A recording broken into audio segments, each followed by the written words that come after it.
Picture this.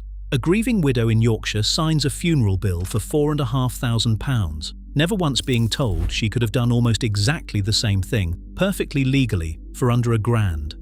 The British funeral trade is worth more than £3 billion a year, and it quietly runs on one thing. Most of us have no idea what our rights actually are, and the industry is in no hurry to tell us. Number 8 on this list was so common, the government had to ban it by law. And number 1 is a 200-year-old rule that hands you complete control. If only you knew it existed. Before we start, tap that subscribe button, because what follows could save your family thousands. Let us count them down. Number 25. The coffin markup nobody mentions. Walk into a funeral home and that polished oak casket on the brochure might be priced at £800, £1,000, even £1,500. What they do not say is that the very same coffin, often from the very same manufacturer, can be bought online and delivered to your door for a fraction of that.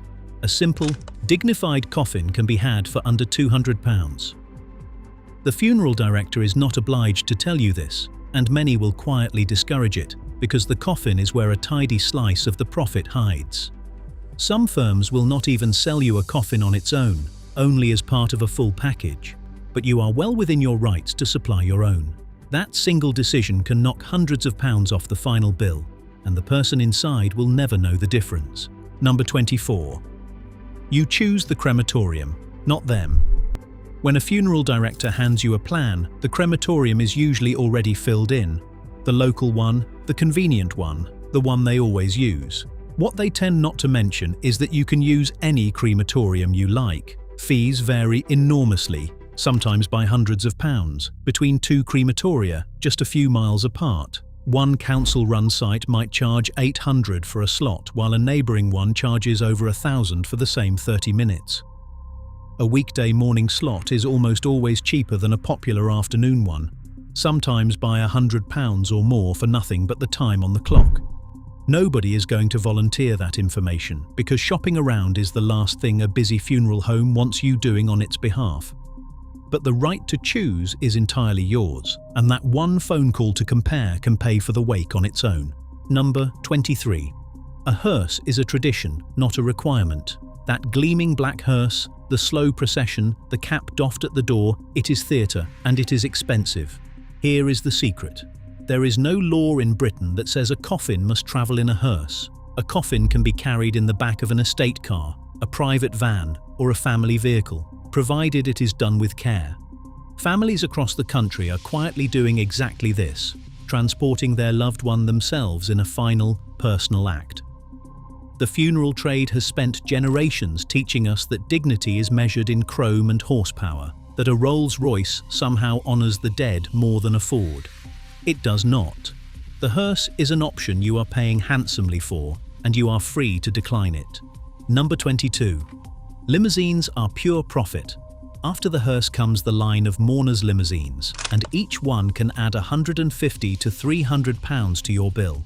They are offered almost automatically, sometimes written into the package before you have even asked. But there is no reason on earth you cannot follow the coffin in your own cars.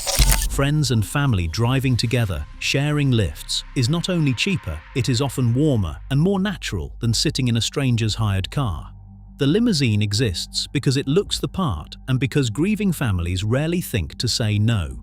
There is nothing undignified about a row of ordinary cars following a coffin down a country lane.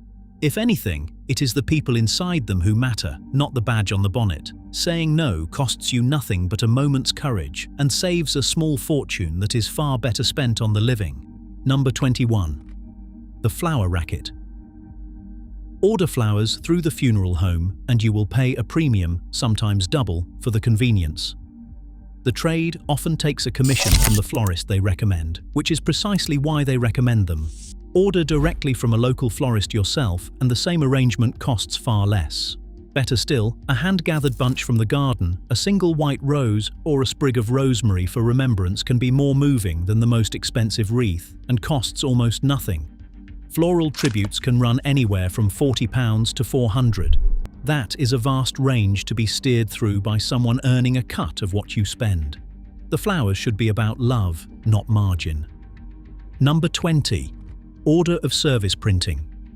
Those glossy little booklets handed out at the door, with the photograph on the front and the hymns inside, can cost £1 or £2 each through the funeral director and at a well-attended service that adds up quickly. What they will not tell you is that you can design and print them at home for pennies or take the file to a local print shop for a fraction of the cost. A grandchild with a laptop can produce something far more personal than the standard template, with the photographs that actually mattered and a poem the family chose, rather than the same 3 verses every service seems to use. It is a small thing, but the funeral industry has perfected the art of small things, each one a few pounds, all of them adding up to a bill that leaves families reeling and wondering where on earth it all came from. Number 19. Embalming is almost never required.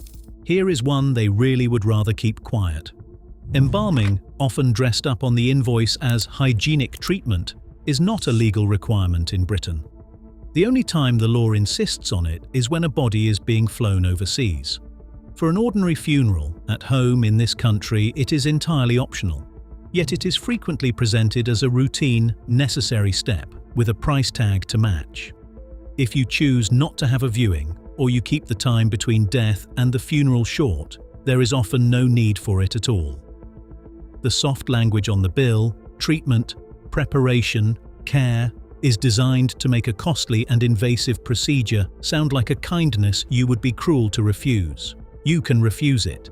Number 18. The fees that appear out of hours. Read a funeral invoice closely and you will find charges you never agreed to discuss. Out-of-hours collection, mileage, storage, a supplement for the weekend. Many independent firms now charge around £100 simply for a viewing of the deceased. None of these are wrong in themselves, and a firm collecting someone at 3 in the morning has earned its fee. But they are rarely flagged up front. They appear quietly on the final account, in the small print, when you are exhausted and least likely to challenge anything.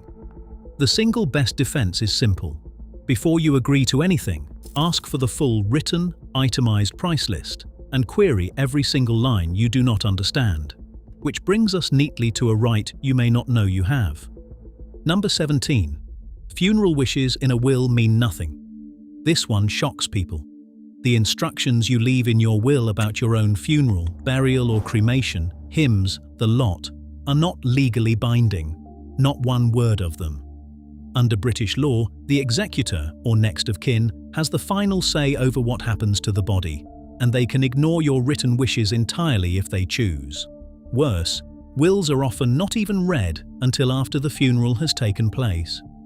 So if you have tucked your funeral plans into your will and told no one, those wishes may never be honoured. The lesson is simple and free. Talk to your family. Write your wishes down separately and hand them over now. A conversation around the kitchen table is worth more than the grandest will. First pattern break. Here is where it gets uncomfortable for the industry. Number 16. The family firm that is owned by a giant.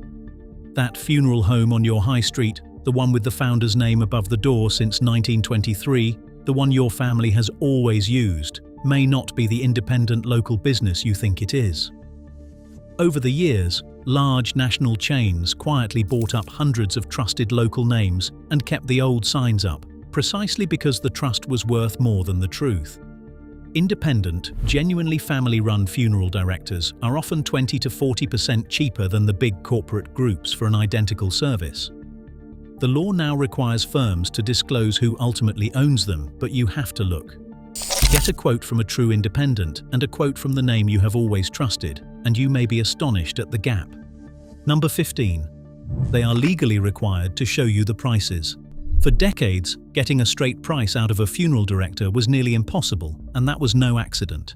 Then in 2021, after a major investigation, the Competition and Markets Authority changed the law. Since the 16th of September that year, every funeral director in Britain has been legally required to display a standardized price list in the same format, in their window, inside the premises, and on their website, just one click from the homepage. It must show the headline price of a funeral and break down the individual costs. This exists so that you, the customer, can finally compare like for like between firms. Shamefully, hundreds of firms were found dragging their feet. If a funeral director cannot show you that list instantly, walk out. Number 14. The basic funeral hidden at the bottom of the menu. As part of those same rules, funeral directors must offer and clearly price a simple, no-frills funeral, often called a basic or simple funeral. It covers the essentials with dignity and nothing more. The trouble is, it is rarely the first thing you are shown. You are guided gently towards the middle and upper packages, the ones with the extra cars and the better coffin, because that is where the money is. The basic option is on the price list by law, but you may have to ask for it by name. It is not a lesser send-off, it is the same care, stripped of the upselling, and it can cost less than half of what you would otherwise be quoted. Number 13. The bank will pay before probate. Here is a worry that traps thousands of families. The money to pay for the funeral is sitting in the deceased's bank account, but the account is frozen and probate can take months. So people put funerals on credit cards or take out loans they cannot afford. What very few are told is that banks and building societies will, in almost all cases, release funds directly from the deceased's account to pay a funeral invoice before probate is granted. You simply present the itemized bill and the bank pays the funeral director straight from the estate. Sums of several £1,000s are routinely released this way. Nobody profits from telling you this, so nobody does. But it can spare a grieving family from going into debt for no reason at all. Number 12. The government payment you may be owed. If you are receiving certain benefits, universal credit, pension credit and others, and you are responsible for arranging the funeral, you may be entitled to a funeral expenses payment from the government. In England, Wales and Northern Ireland, it can cover the necessary burial or cremation costs in full, plus a capped amount, currently up to £1,000, towards other expenses. In Scotland, it is called the funeral support payment, with the capped portion set a little higher.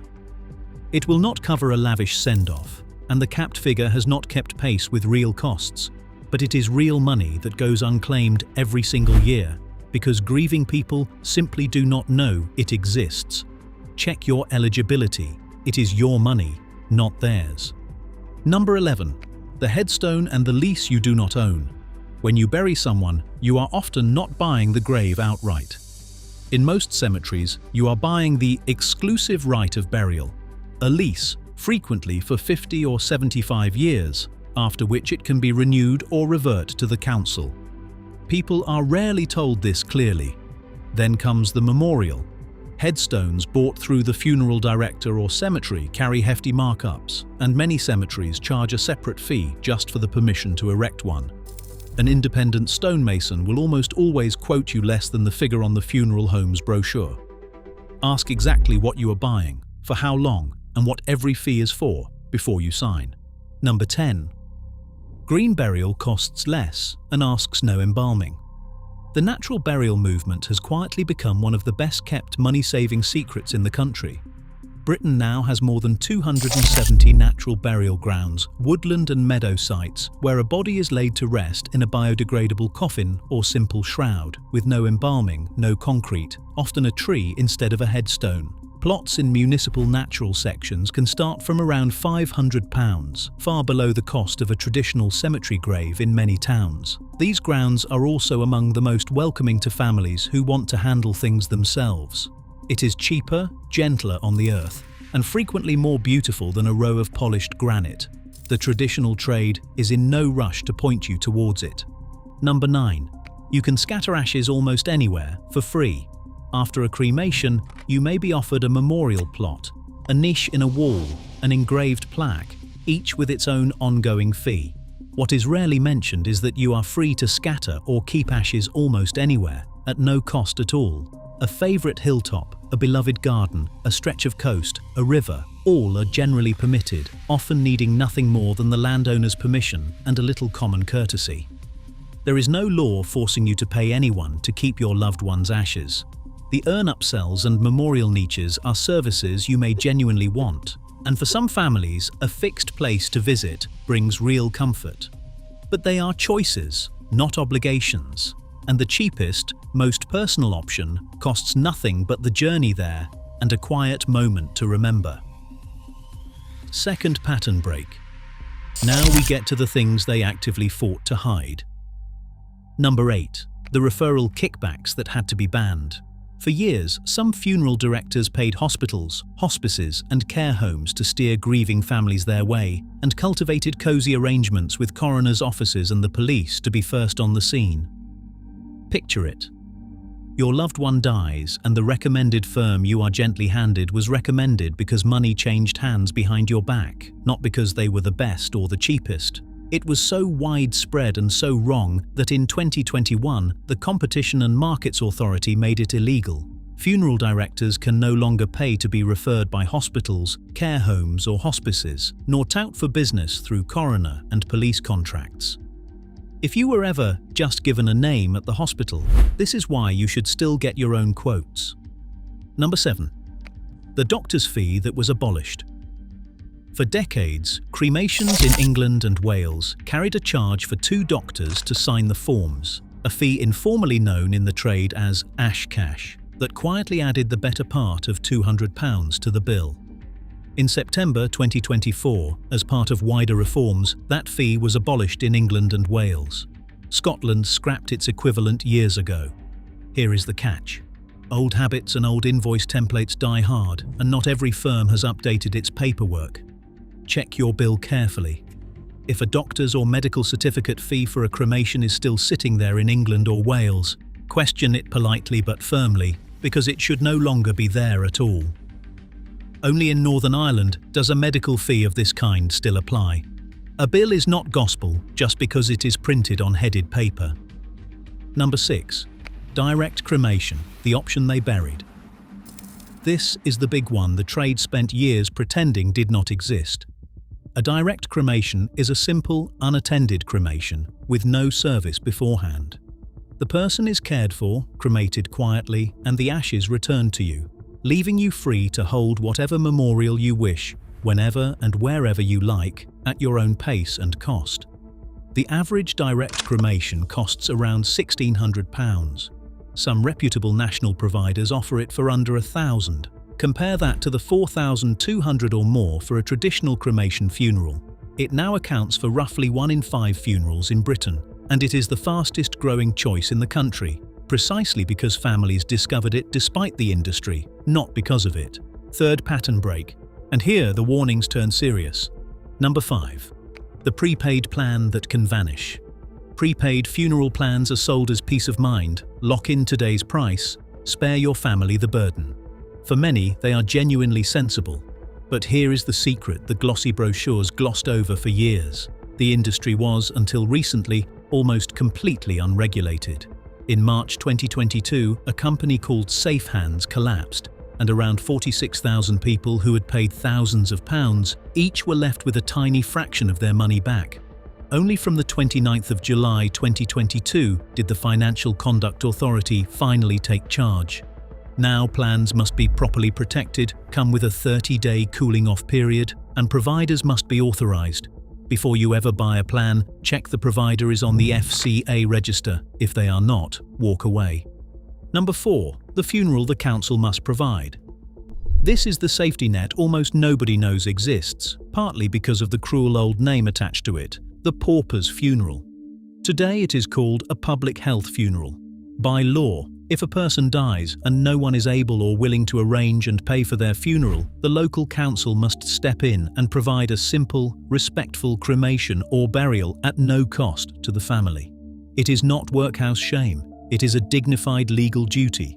Families crushed by the fear of a bill they cannot possibly meet are rarely told this option is there. No one in the trade earns a penny from mentioning it, which is exactly why it stays a secret. If there is truly no money, the state will not leave your loved one unburied. Number 3. You can keep them at home. In our grandparents' day, the dead were washed, dressed and watched over at home by the people who loved them before being carried to the churchyard. That right never went away. It is entirely legal in Britain to keep a body at home before the funeral, to hold a vigil, to say goodbye in familiar surroundings rather than a clinical chapel of rest. The home funeral movement is quietly reviving across the country.